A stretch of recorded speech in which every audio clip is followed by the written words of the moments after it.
اللہ اکبر لا الہ الا اللہ واللہ اکبر وللہ الحمد۔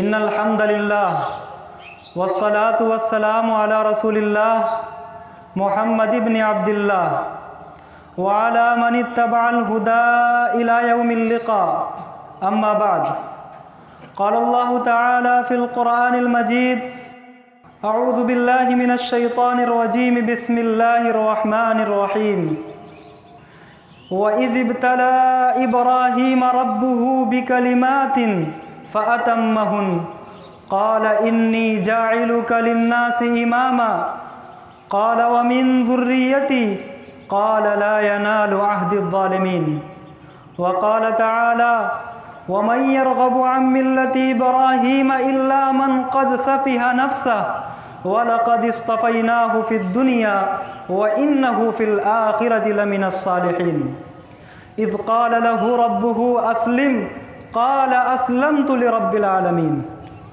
وقال تعالى إن أولى الناس بإبراهيم للذين اتبعوه وهذا النبي والذين آمنوا والله ولي المؤمنين وقال تعالى إن إبراهيم كان أمة قانتا لله حنيفا ولم يكن من المشركين شاكرا لأنعمه اجتباه وهداه إلى صراط مستقيم وقال تعالى فلما بلغ معه السعي قال يا بني إني أرى في المنام أني أذبحك فانظر ماذا ترى قال يا أبت افعل ما تؤمر ستجدني إن شاء الله من الصابرين وعن زيد بن أرقم رضي الله عنه قال قلت أو قالوا يا رسول الله ما هذه الأضاحي قال سنة أبيكم إبراهيم قالوا فما لنا منها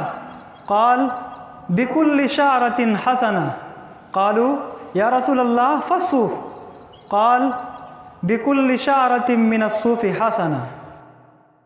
برادران اسلام، آج کا دن قربانی کا دن ہے، یعنی خدا کے احکام کے آگے اپنے جذبات و احساسات اور اپنی محبتوں کو قربان کر دینے کا دن ہے۔ آج کا دن بندگان خدا کے لیے اپنے رب سے عہد بندگی کی تجدید کا دن ہے۔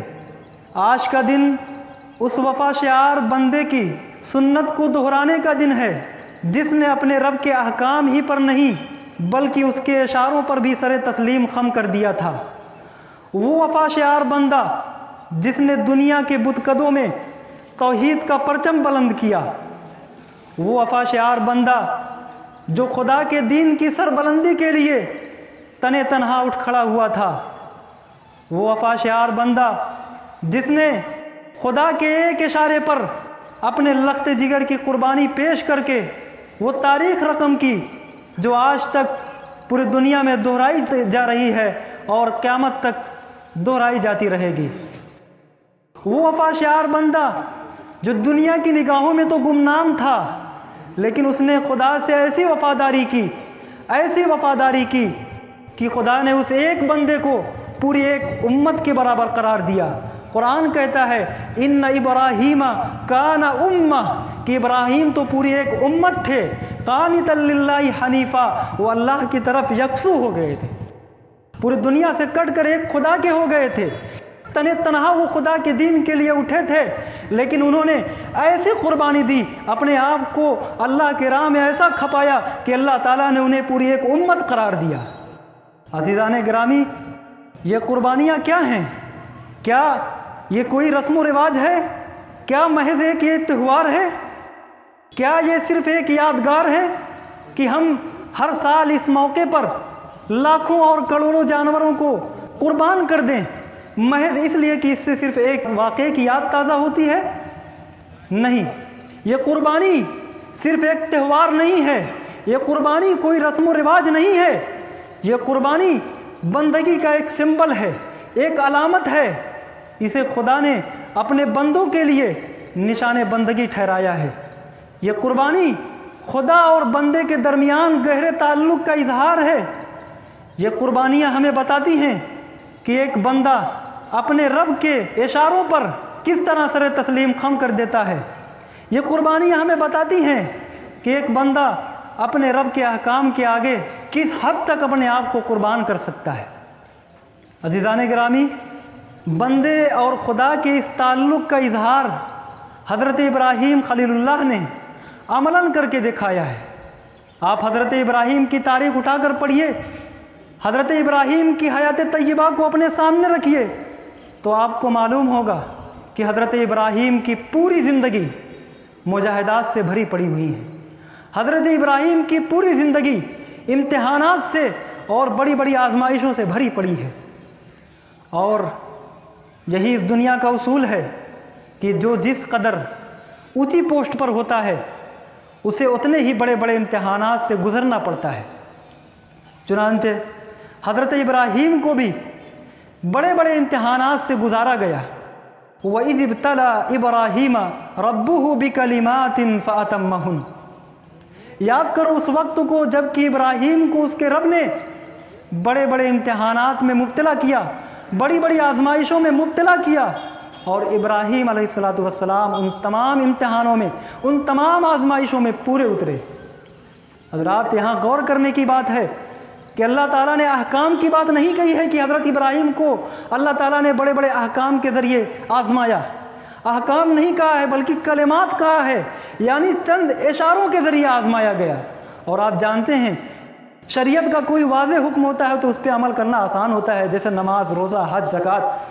واضح نص موجود ہوتی ہے تو اس پہ عمل کرنا آسان ہوتا ہے، لیکن اگر کوئی اشارہ ہو، اشارے پر عمل کرنا، اس کی تعمیل میں اٹھ کھڑے ہونا، یہ اتنا آسان کام نہیں ہے۔ یہی ہے سب سے بڑی آزمائش کہ حضرت ابراہیم خلیل اللہ کو ڈائریکٹ حکم نہیں دیا گیا بلکہ خواب میں دکھایا جا رہا تھا، وہ بھی صرف اشارہ دیا جا رہا تھا۔